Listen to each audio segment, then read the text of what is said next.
नमस्कार, NaukiNews.com में आपका स्वागत है। आज हम बात करेंगे कोरोना वायरस के एक डिफरेंट और अलग पैटर्न की।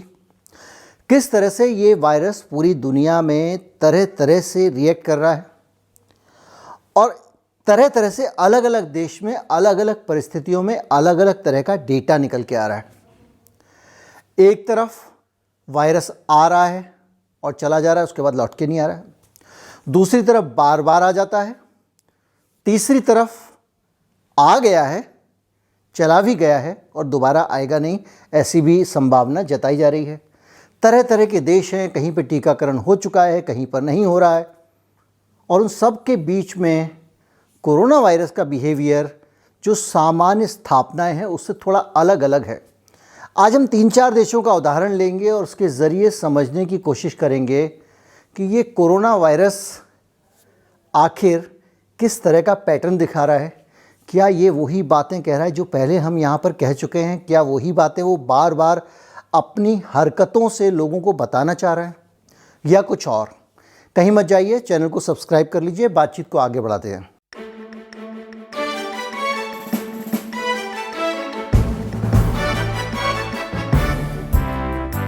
अगर आप हमारे चैनल को सपोर्ट करना चाहते हैं तो हमारा UPI ID नीचे डिस्क्रिप्शन में है, सबसे नीचे, वहाँ जाकर आप भुगतान कर सकते हैं। अगर आप हमारे चैनल से दोस्तों को जोड़ना चाहते हैं तो इस वीडियो का लिंक भेज दीजिए, लोग इस लिंक के ज़रिए भी चैनल को सब्सक्राइब कर सकते हैं।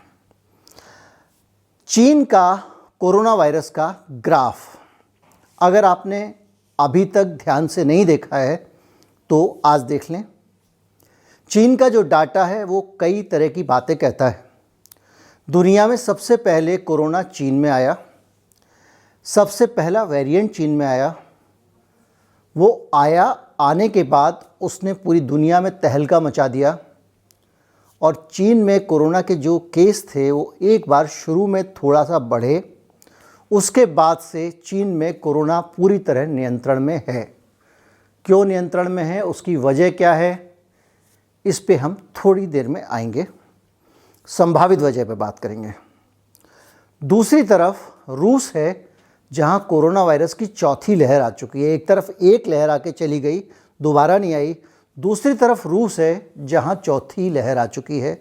रूस वो देश है जिसने दुनिया में सबसे पहले कोरोना वायरस की वैक्सीन बनाई थी और उस वैक्सीन को पूरी दुनिया में वो बेच रहा है।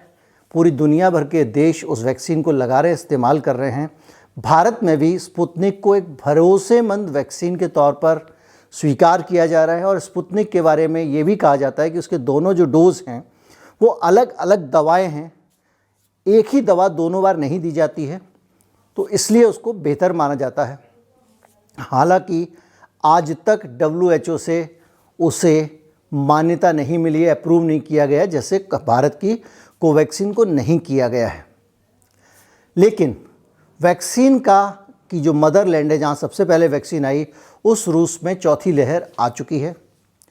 चीन जिसमें जब वैक्सीन नहीं थी, जितने लोगों को बीमार हो जाना था हो गए, उसके बाद से वो 60-70-100 के आसपास आंकड़ा चल रहा है, इससे ऊपर नहीं जा रहा है।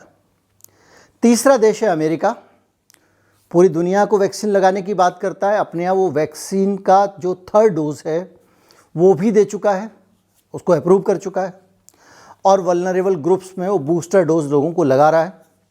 Centre for disease control and prevention CDC अब एक नई परिभाषा बना रहा है। किस चीज़ की नई परिभाषा? फुली वैक्सीनेटेड की नई परिभाषा। अब फुली वैक्सीनेटेड की परिभाषा बदली जाएगी। जाहिर बात है, अभी तक 2 टीके वाले को हम फुली वैक्सीनेट कहते थे, जब उन्होंने तीसरा लगाना शुरू कर दिया है। अमेरिका जी तो कक्का जी हैं, तो जब वो कहेंगे तो पूरी दुनिया वही कहेगी, इसलिए धीरे से फुली वैक्सीनेटेड की परिभाषा बदली जा रही है। इसका मतलब ये है कि तीसरा टीका अलग अलग जगहों पे अलग अलग कंपनियां पुश करेंगी, प्रेशराइज करेंगी। जो जहां जैसे मैनेज कर पाए, कहीं सरकार को कर लिया तो कहीं अफसरों को कर लिया। जो ये करती हैं आमतौर पे बहुत कमीशन खोरी, मुनाफाखोरी के कई सारे मामले अलग अलग देशों से आ चुके हैं। बहरहाल चौथी केस स्टडी हमारे अपने देश भारत की है, उस भारत की जिसमें कोरोना वायरस आया, पहली लहर आई, दूसरी लहर आई और उसके बाद से वो करीब करीब सुरक्षित है। खुद विश्व स्वास्थ्य संगठन यानी WHO की जो चीफ साइंटिस्ट हैं उन्होंने कह दिया कि भारत अब एंडेमिक स्टेज में जा चुका है, यानी कि भारत में अब कोरोना वायरस रहेगा, वैसे ही रहेगा जैसे कि डेंगू मलेरिया है, आता जाता रहेगा, लेकिन कोई बड़ा व्यापक स्तर पर नुकसान नहीं पहुंचाएगा। इन चारों देशों की स्थितियां अलग अलग हैं। चीन की आबादी चूँकि सबसे ज़्यादा है इसलिए उसका वैक्सीनेशन भी सबसे ज़्यादा है। भारत ने जितनी वैक्सीन लगाई उतनी चीन के अलावा कोई लगा नहीं सकता था, क्योंकि आबादी नहीं थी, लगाते किसको। तो भारत नंबर 2 हो गया। चीन के पास ज़्यादा वैक्सीन लग गई है, वो नंबर 1 हो गया है। इसके अलावा और भी देश हैं, अमेरिका का भी स्थान टॉप के देशों में है। वहाँ सबसे नायाब डायमंड कोहिनूर वाली जो वैक्सीन है, जिसकी बहुत तारीफ़ है और जिसको बहुत सम्मान मिला हुआ है, वो वैक्सीन है। हालांकि उसकी एफिकेसी जो है वो निकली है। आप देखिए WHO जब करेगा सॉलिडेरिटी ट्रायल तो पता चलेगा कौन सी वैक्सीन कितने पानी में है। खैर, इन चारों देशों में अलग अलग पैटर्न दिख रहा है। अमेरिका में आ गया है तो जाने का नाम नहीं ले रहा है, चीन में गया तो आने का नाम नहीं ले रहा है, भारत में आया लेकिन चला गया, और रूस में बार बार लौट के आ जाता है। इन चारों देशों को देखें तो आप एक चीज़ देखेंगे कि जो बातें मैं आपसे कह रहा हूँ, यहाँ आ गया वहाँ से चला गया, ये किस आधार पर कह रहा हूँ। मैं ये बातें उस आधार पर कह रहा हूँ जो डाटा WHO रिलीज़ करता है। पूरे दुनिया में कॉमन पूल में जो डाटा उपलब्ध है, और जिस डाटा को जब भी आप गूगल करेंगे, अपडेट्स करेंगे, तो एक ग्राफ बन के आता है। आज कितने आए, कल कितने आए, परसों कितने आए, शुरू से लेकर अब तक कितने आए, कोरोना के केसेस कितने आए। केसेस के आधार पर ये डाटा आ रहा है। चीन के बारे में एक चीज़ एक्सपर्ट्स कह रहे हैं कि वहाँ पे जो ऊपर गया था उसका जो नीचे आया, उसके बाद से पता नहीं क्या रिपोर्टिंग हो रही है, कैसी रिपोर्टिंग हो रही है। वो दुनिया को बता भी रहा है कि नहीं बता रहा है। चीन के बारे में कहा जाता है वो ओपेक सोसाइटी है। अब भारत के बारे में भी यही कहा गया कि यहाँ मौतों के आंकड़े छिपाए गए हैं, यहाँ लोगों को बताया नहीं गया, लोग मर रहे हैं, और पता तरह तरह की बातें। सरकारें ऐसा करती हैं, पूरी दुनिया की सरकारें करते हैं। यानी अगर ऊपर से एक और नीचे से एक काट दें, जैसा कि आप भाग देते समय करते हैं, तो आप पाएंगे कि चीन का यहाँ से न्यूट्रल कर दीजिए, भारत का कर दीजिए, तो उसको मिला के अलग अलग भी कर सकते हैं। और चाहें तो आप चीन के डाटा को अविश्वसनीय मान लें। लेकिन मसला ये है कि जो डाटा आ रहा है उसका जो आधार है वो वैक्सीन लगने के बाद फुली वैक्सीनेटेड, दुनिया की सबसे ज़्यादा वैक्सीन लगाना, दूसरे नंबर पर सबसे ज़्यादा वैक्सीन लगाना, अमेरिका में झूर के वैक्सीन लगाना, दबा के वैक्सीन लगाना, तीसरा टीका भी लगा देना, उस सब के बावजूद क्यों वायरस आ रहा है। अब सवाल इस बात का, ये तो किसी ने अभी तक इतिहास में नहीं कहा कि वायरस चला जाएगा और कभी नहीं आएगा। किसी भी वैक्सीन बनाने वाली कंपनी ने ये नहीं कहा कि एक बार हमारा वायरस आप हमारा टीका लगवा लो तो वायरस कभी आएगा ही नहीं आपके पास।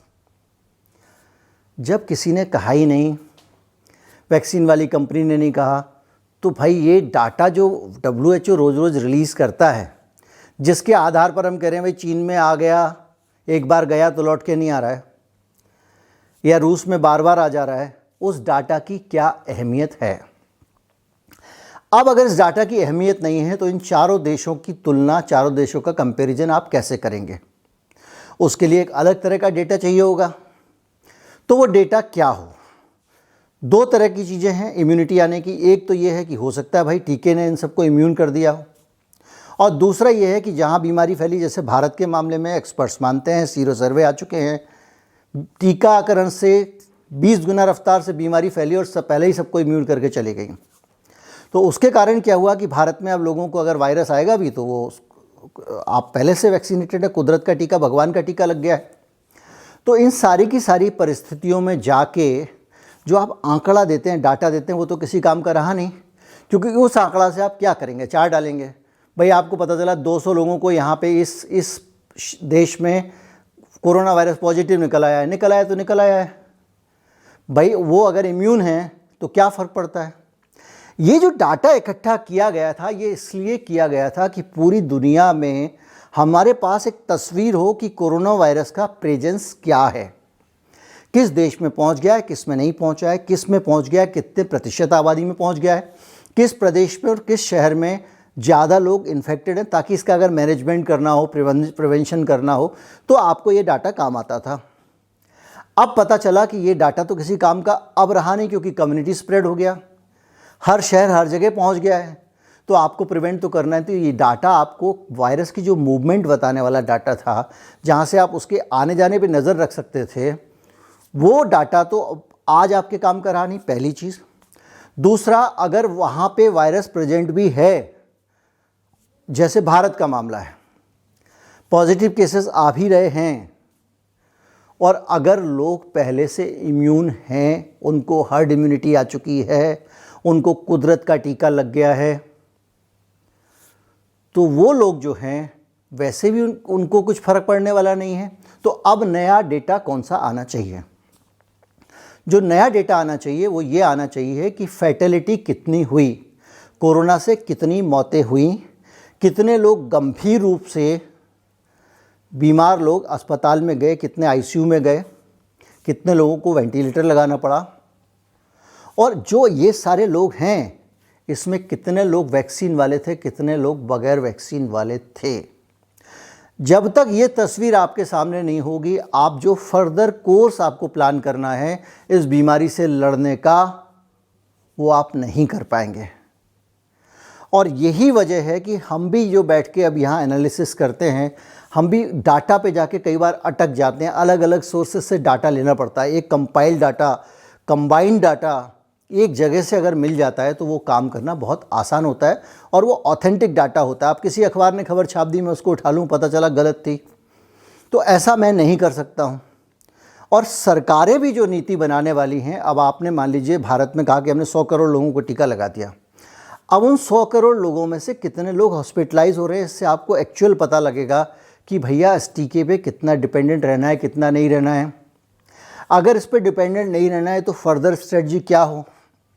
अब ये पॉजिटिव केसेस से ये बातें तो पता चलेंगी नहीं, इसलिए मुझे लगता है कि जो WHO है, मेरी सलाह है, और जो दूसरी इस तरह की संस्थाएं हैं, उनको अपनी जो डाटा स्ट्रेटजी है उसको रिविज़िट करना चाहिए, और नए सिरे से एक नई रणनीति बनानी चाहिए डाटा कलेक्शन की, ताकि इस बीमारी को अच्छी तरह से पकड़ा जा सके। क्योंकि भारत के जैसे देश में चली गई है, हम लोग भले ही निश्चिंत हैं, चीन भी निश्चिंत है मान लीजिए, लेकिन बाकी देशों का क्या होगा? तो अगर एक अच्छी स्ट्रेटजी होगी, टीकाकरण के बाद की क्या तस्वीर है, टीका लगाना तक तो मकसद नहीं था ना, मकसद बीमारी को दूर करने का, तो टीके के बाद के क्या हालात हैं, उन हालात में हम क्या कर सकते हैं, इस पर विचार होना बहुत ज़रूरी है। उम्मीद करता हूँ ये वीडियो आपको अच्छा लगा होगा। अगर वीडियो अच्छा लगा है और आप इस चैनल को सपोर्ट करना चाहते हैं तो इस वीडियो के ठीक बाद में एक बार कोड होगा, उसको स्कैन करके आप भुगतान कर सकते हैं। वीडियो पॉज कर लीजिएगा। UPI ID बार कोड के नीचे भी लिखी है, और इस डिस्क्रिप्शन में इस वीडियो का जो जहाँ विवरण होता है उसमें सबसे नीचे UPI ID है, उसके ज़रिए भी आप भुगतान कर सकते हैं। वीडियो ज़्यादा से ज़्यादा लोगों तक पहुँचाए ताकि जागृति आए। नमस्कार, जय हिंद।